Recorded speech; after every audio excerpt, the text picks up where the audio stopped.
cahaya.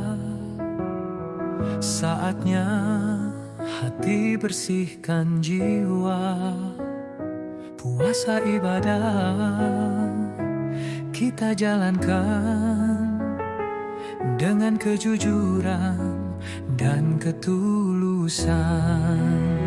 Seperti Bawaslu menjaga suara, kita berpuasa menjaga lisan.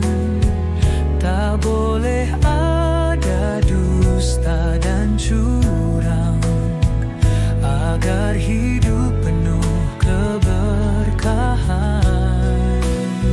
Ramadan berkah, demokrasi indah, jujur dan adil kita jaga bersama. Tak ada dusta, tak ada celah, demi negeri yang penuh cahaya.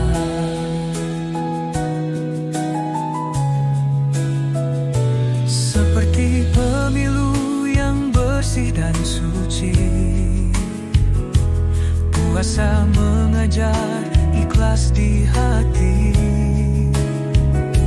Mari bersama kuatkan iman, menjadi insan penuh ketakwaan. Bawaslu setia menjaga suara, kita berpuasa menjaga hati. Keadilan dan kebenaran, demi negeri yang aman dan damai. Ramadan berkah, demokrasi indah, jujur dan adil kita jaga bersama. Tak ada dusta, tak ada celah, demi negeri yang penuh cahaya. Mari berdoa, mari berjuang, agar negeri tetap gemilang. Ramadan suci membawa berkah untuk pemilu yang penuh amanah.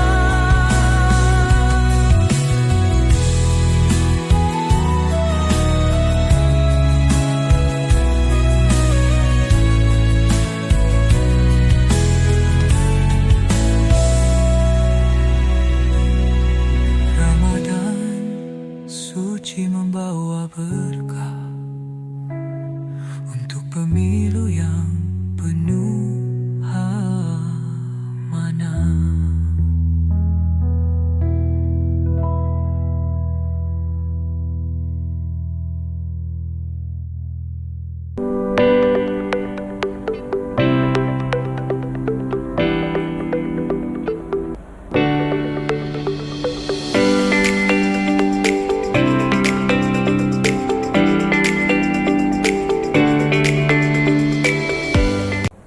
Assalamualaikum warahmatullahi wabarakatuh. Halo Sobat Bawaslu, selamat datang di podcast Ngabuburit Pengawasan Jilid 9, podcast dari Bawaslu Kabupaten Pekalongan, yang dimana di bulan suci Ramadan ini kita mengajak Sobat Bawaslu untuk lebih dekat dengan pengawasan pemilu dan juga kita bersama-sama menjaga kualitas demokrasi pemilu. Nah, perkenalkan, saya Dewi Fahima, staf Bawaslu Kabupaten Pekalongan yang akan menemani Sobat Bawaslu dalam podcast episode kali ini.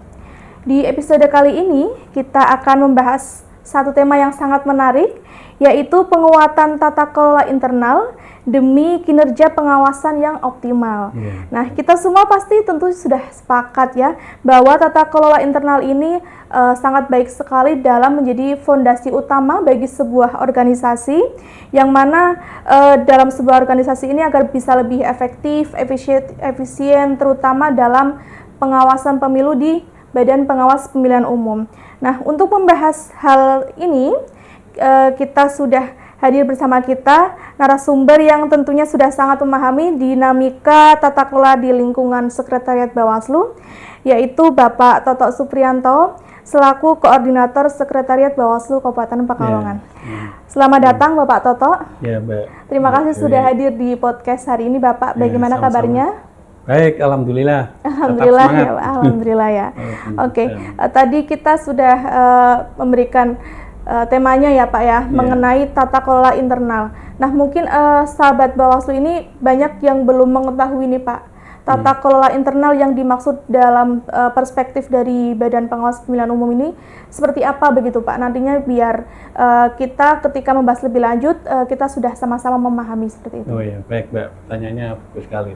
Jadi tata kelola internal itu adalah bagaimana cara mengelolanya, cara mengelola organisasi. Kalau dalam hal ini di Bawaslu, jadi bagaimana cara mengelola di Bawaslu itu melalui dari sistemnya, aturannya, mekanismenya, ya, yang mengatur bagaimana Bawaslu ini biar bekerjanya itu efektif, transparan, akuntabel dan profesional, terutama dalam menjalankan fungsi pengawasan pemilu.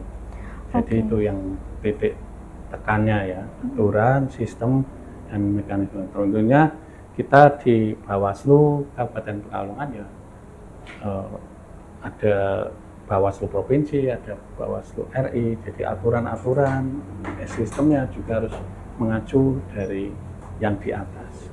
Jadi kita lebih teknisnya nanti lebih dalam, tapi utamanya aturannya dari atas juga. Oke, begitu ya Pak. Jadi tata kelola internal ini sebuah aturannya juga sistemnya bagaimana yang mengelola sebuah organisasi itu sendiri, begitu ya Pak. Nah, mungkin dalam kita menjalankan aturan-aturan ini pastinya ada banyak tantangan ya Pak ya di setiap kita menjalankannya. Itu tantangannya seperti apa sih Pak? Oh, tantangannya.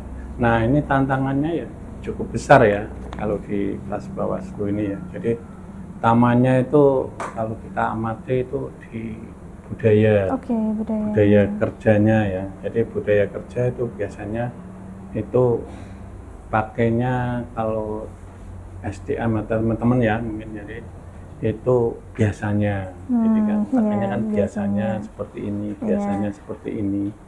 Oh, laporan, bagaimana cara melaporan, mengirimkan laporan, bagaimana cepatnya. Padahal ada aturan-aturan atau mekanisme ataupun SOP di Bawaslu itu kan sangat perubahannya sangat dinamis ya. Jadi, karena pemilu itu hampir 5 tahun sekali, bahkan pilkada ada 3 tahun. Nah, perubahan-perubahan aturan itu yang harus dijalani up to date. Jadi budaya dan yang budaya kerja itu kita harus mulai dikurangi, maksudnya budaya yang kurang baik ya. Oh, misalnya perintah seperti ini ada ini, laporannya seperti ini. Nah, kita dengan budaya kerja atau yang biasanya itu kita harus lebih adaptif. Oh, yang cepat bagaimana, yang baik bagaimana, yang akuntabel bagaimana. Terus itu tantangannya di SDM-nya juga. Dan yang ketiga itu tantangannya juga sistemnya. Sistem itu sebenarnya mudah diperbaiki, tapi sistem juga harus memiliki arah yang jelas yang baik. Begitu ya Pak. Jadi tantangannya tadi ada dari sistemnya juga, terus juga dari budayanya itu sendiri ya dalam internal itu ya Pak. Tadi membahas mengenai budaya ya Pak. Jadi kalau boleh jujur mungkin budaya kerja itu bisa jadi faktor penentu juga itu nantinya berhasil atau tidak, begitu ya Pak. Nah, menurut Bapak Toto, budaya kerja seperti apa sih yang harus dibangun supaya tata kelola internal itu tidak hanya bagus di atas kertas saja, tapi juga secara real nyatanya itu juga bagus seperti itu Pak? Budaya kerja seperti apa yang harus dibangun ya? Kira-kira kalau menurut kami ya, itu berdasarkan pengalaman itu ya budaya integritas itu utama ya, sifat kejujuran, keberanian, bersikap objektif, tidak memanfaatkan kepentingan pribadi jabatan atau pemerintahan untuk kepentingan pribadi,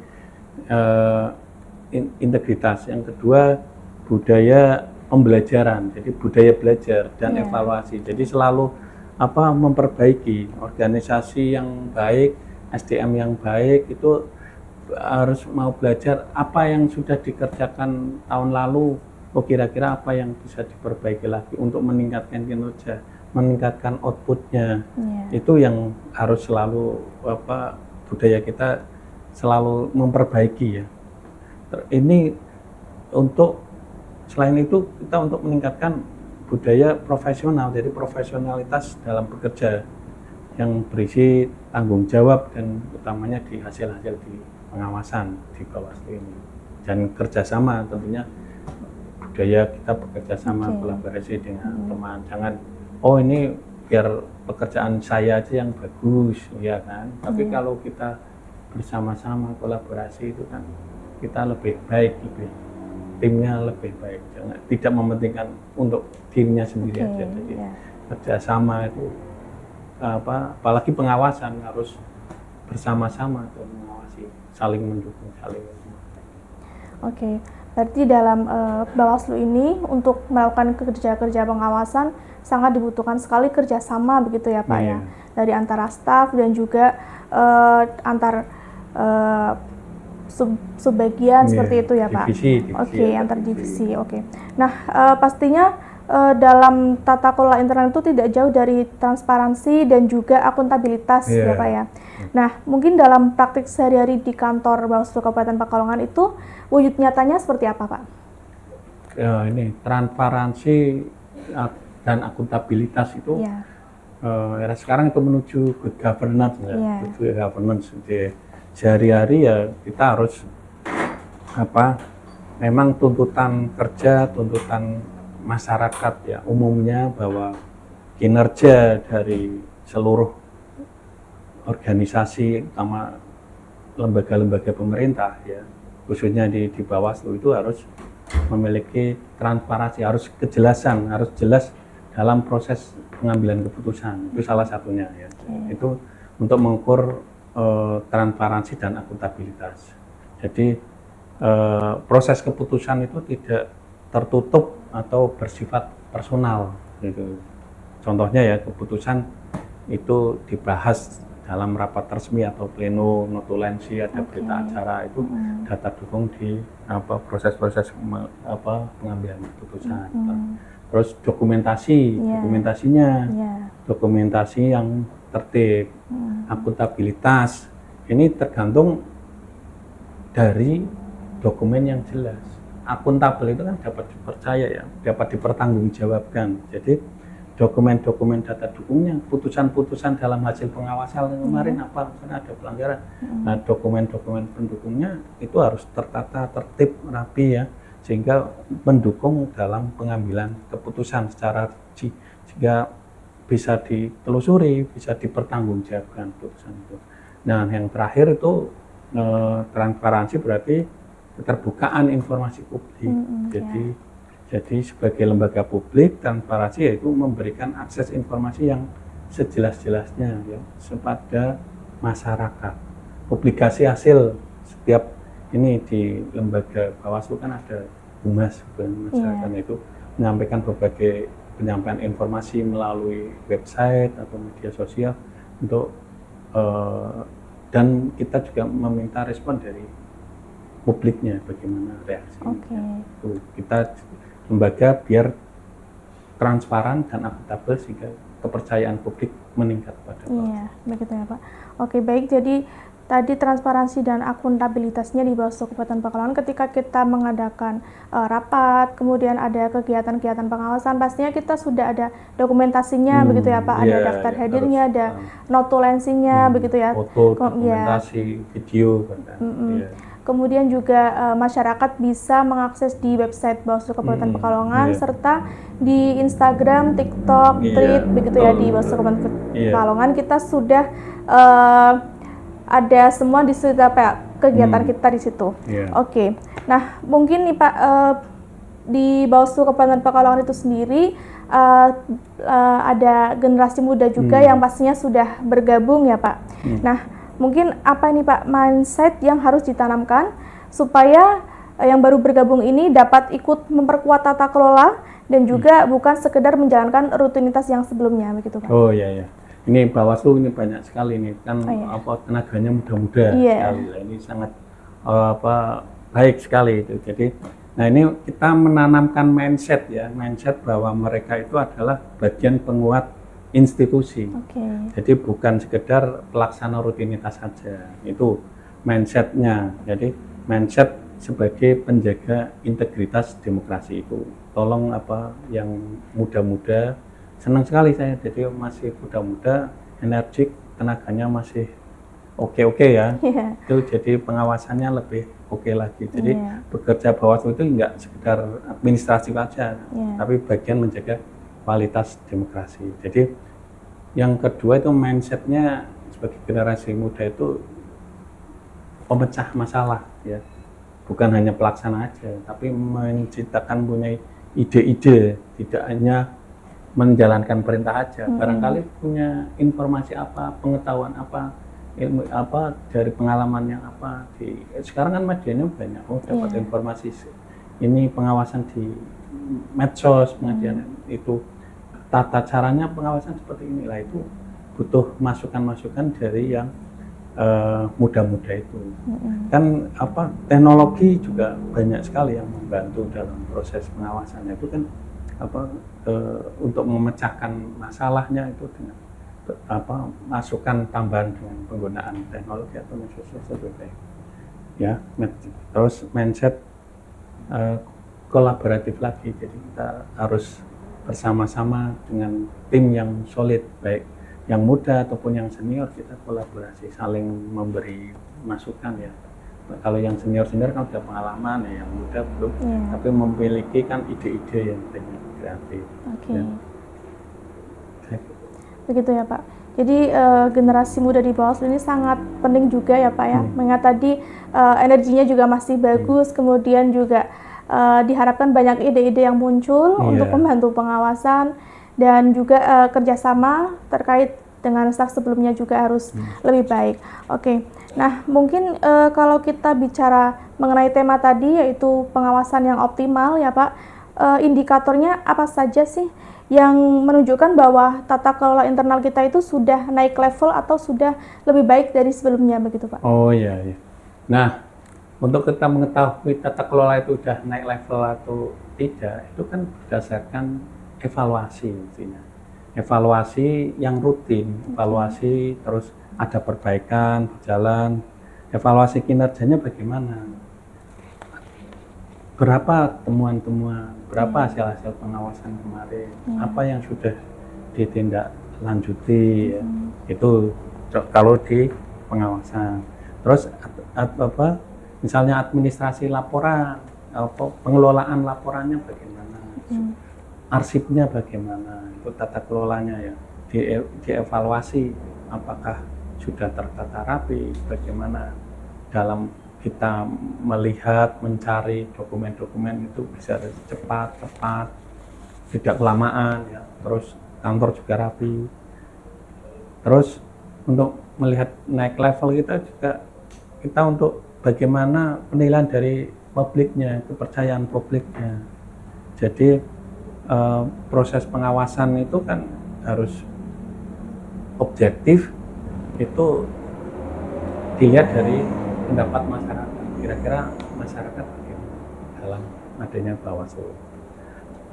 Terus keputusannya itu cepat, pengambilan keputusan kan misalnya ada laporan, ditindaklanjuti, terus ada hasil bagaimana proses penanganan laporan itu, terus melanjutkan pada keputusannya cepat atau tidak, keputusannya berdasarkan data-data pengawasan, data-data yang rapi dan terintegrasi enggak. Jadi keputusan juga harus didasari dari analisis datanya, data-data yang telah diperoleh dari tim yang sudah melakukan pengawasan.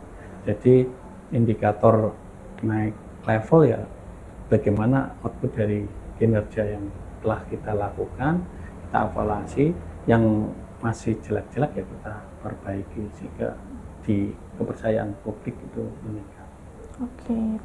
Mungkin ketika kita bekerja gitu ya Pak di dalam tata kelola internal ini, pastinya kadang hasilnya itu belum optimal begitu ya Pak. Iya. Nah, apakah bisa jadi masalahnya bukan dari sumber daya manusianya atau dari tata kelolanya begitu Pak?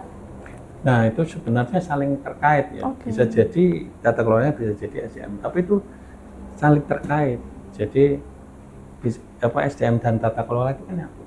SDM itu kan melaksanakan tata kelolanya. Oh, Tadi iya. dari awal tata kelola itu terkait sistem, aturan, mekanisme. Jadi apa misalnya kalau tata kelolanya berarti bisa juga kalau tata kelolanya nggak baik, ya bisa jadi tantangan yang besar. Misalnya contoh misalnya arah dan prioritasnya kerja, arah dan prioritas kerjanya tidak jelas. Itu kan jadi SDM-nya mau kemana ini? Iya. Ada pengawasannya. Jadi tata kelolanya sangat penting juga. Jadi arah dan prioritas ya harus jelas. Terus koordinasinya misalnya internal kurang efektif, itu kan di tata kelolanya. Jadi tata kelola SOP aturan Iya. nggak jelas mengatur bagaimana. Jadi SDM dalam bekerja untuk acuan pedomannya nggak ada. Jadi penting tata kelola itu berpengaruh banyak sekali, itu menurut kami itu sekitar 70 sampai 80% untuk pengaruh tata kelola dalam bekerja. Terus bagaimana cara evaluasinya. Oke. Tadi bisa dikatakan juga SDM ini sangat mempengaruhi tata kelola dan tata kelola juga mempengaruhi SDM-nya begitu ya Pak. Karena yang membuat dari aturan dari tata kelolanya itu sendiri kan juga SDM-nya, yang melaksanakan juga dari SDM-nya, dan nantinya output-nya itu kita bergantung bagaimana tata kelola itu dilaksanakan SDM-nya dengan baik begitu ya Pak. Betul. Oke. Nah, mungkin ini kan sudah di era serba digital ya Pak. Nah, seberapa penting sih informasi atau transformasi digital dalam memperkuat tata kelola internal di Badan Pengawas Pemilihan Umum Pak? Nah ini era sekarang ini, era globalisasi, teknologi informasi sangat pesat sekali perkembangannya. Semua udah bagaimana masyarakat menggunakan media-media sosial, handphone, smartphone ya, laptop, internet secara online, semua transformasi digital itu menjadi sangat penting untuk memperkuat tata kelola internal. Nah, sebagai lembaga publik kalau kita nggak bertransformasi secara digital ya sangat ketinggalan oleh masyarakat. Ya. Itu sangat penting menurut saya. Itu transformasi digital itu sebagai kunci untuk meningkatkan efektivitas, transparansi, dan akuntabel. Nah, bagaimana cara mengubahnya ke transformasi digital? Ya, itu kita tidak hanya sekedar berubah manual ke seluruh aplikasi, tapi bagaimana mengubah cara organisasi bekerja dalam mengambil keputusan dengan menggunakan sistem digital. Jadi bekerjanya memutuskan dengan sistem digital. Bagaimana mempercepat alur koordinasi dan mengambil keputusan secara cepat, real time, itu dengan data-data dengan teknologi. Nah, terus meningkatkan transparansi dan akuntabilitas. Karena apa? Laporannya, dokumentasinya itu secara digital. Kalau secara digital semuanya bisa cepat kan? Kita mencari data apapun dalam beberapa menit cepat. Coba bayangkan dengan manual. Itu kita memang harus bertransformasi. Nah, kita beruntung sekali di Bawaslu ini kan banyak jiwa-jiwa muda yang kompeten ya, pendidikannya bagus-bagus. Nah, itu sangat mudah untuk bertransformasi digital, untuk bekerja dengan sistem digital, memperkuat ya manajemen pengawasan. Ini kalau nggak pakai sistem digital ya sangat lambat nanti. Dokumennya sangat besar sekali. Bagaimana dari tingkat desa, kecamatan, kabupaten. Juga dengan transformasi digital itu mendukung pengawasan lebih modern dan partisipatif. Nah, banyak sekarang mungkin pelanggaran pemilu masyarakat itu di media-media sosial nggak manual lagi. Iya. Jadi pengawasan di media, pengawasan di digital, teknologi digital. Makanya jangan henti-henti kita mengevaluasi diri, kemampuan kita, meningkatkan kemampuan dalam digital tadi. Ya, berbasis teknologi itu. Iya, oke. Itu juga termasuk mungkin di Bawaslu Kabupaten Pekalongan itu sendiri, ketika masa tahapan mungkin teman-teman ketika ada ingin melapor juga bisa melalui website begitu ya Pak, dan itu, juga betul. nanti track record laporannya itu Jelas. sampai mana itu juga Iya. jelas ya Iya. Pak ya, tidak Iya. usah perlu datang ke kantor tapi juga bisa dilihat dari rumah Betul. begitu ya Pak. Iya, betul. Iya, Betul kemudian sekali. juga termasuk di podcast ini kita juga menggunakan transformasi Iya, digital ya Pak iya. untuk memberikan wawasan kepada sobat Bawaslu juga Nah, begitu ya Pak. iya, Oke. betul sekali. Jadi ini sangat penting sekali Iya. untuk tata kelola internal itu bisa lebih baik lagi Iya, gitu, Pak. betul. Oke. Begitu ya Pak. Mungkin ini ada terakhir nih Pak, pesan dari Bapak untuk seluruh jajaran Bawaslu terutama di Sekretariat Bawaslu Kabupaten Pekalongan agar lebih menguatkan tata kelola internal kita, bukan hanya jadi program sesaat saja tapi juga benar-benar menjadi budaya organisasi. Oh iya, ya. Ya nilai tata kelola kita itu harus kita selalu perbaiki lah, terus menerus. Jadi tidak henti-hentinya. Jadi dari tidak jangka pendek aja. Oh kita memperbaiki sistem, aturan, mekanisme itu aja. Tapi itu memang kita praktekkan sehari-hari. Gitu. Jadi untuk jangka panjang. Jadi penguatan tata kelola seperti integritas, transparansi, akuntabilitas, profesionalisme, ya, kolaborasi, sinergi itu kita harus tetap tingkatkan, kita jaga terus dalam bekerja. Harapan kami seluruh jajaran Badan Pengawas Pemilihan Umum dapat melakukan ya penguatan tata kelola itu sebagai proses jangka panjang untuk membangun lembaga yang semakin profesional, kredibel dan dipercaya masyarakat. Oke, begitu ya Pak. Jadi semoga kedepannya kita bisa lebih baik lagi untuk tata kelola internalnya, kemudian juga budayanya bisa jadi lebih baik lagi, begitu ya Pak. Oke, Sobat Bawaslu, tidak terasa kita sudah sampai di penghujung perbincangan hari ini. Terima kasih Bapak Toto atas waktu dan juga wawasan pengalamannya juga yang sudah diberikan ya Pak. Banyak sekali insight dan juga pemahaman yang telah kita dapatkan mengenai tadi tata kelola internal untuk kinerja pengawasan yang lebih optimal. Nah, semoga perbincangan hari ini dapat menjadi wawasan sekaligus juga pengawasan kita lebih baik lagi dan pelayanan dalam mendukung tugas pengawasan di lingkungan Badan Pengawas Pemilihan Umum itu bisa lebih optimal. Nah, saya mengajak Sobat Bawaslu untuk terus berpartisipasi aktif dalam mengawal proses demokrasi agar tetap berkualitas dan berintegritas. Saya Rifa Hima, pamit undur diri. Sampai jumpa di episode berikutnya. Bersama rakyat awasi pemilu, bersama Bawaslu tegakkan keadilan pemilu. Terima kasih dan sampai jumpa. Wassalamualaikum warahmatullahi wabarakatuh. Waalaikumsalam warahmatullahi wabarakatuh.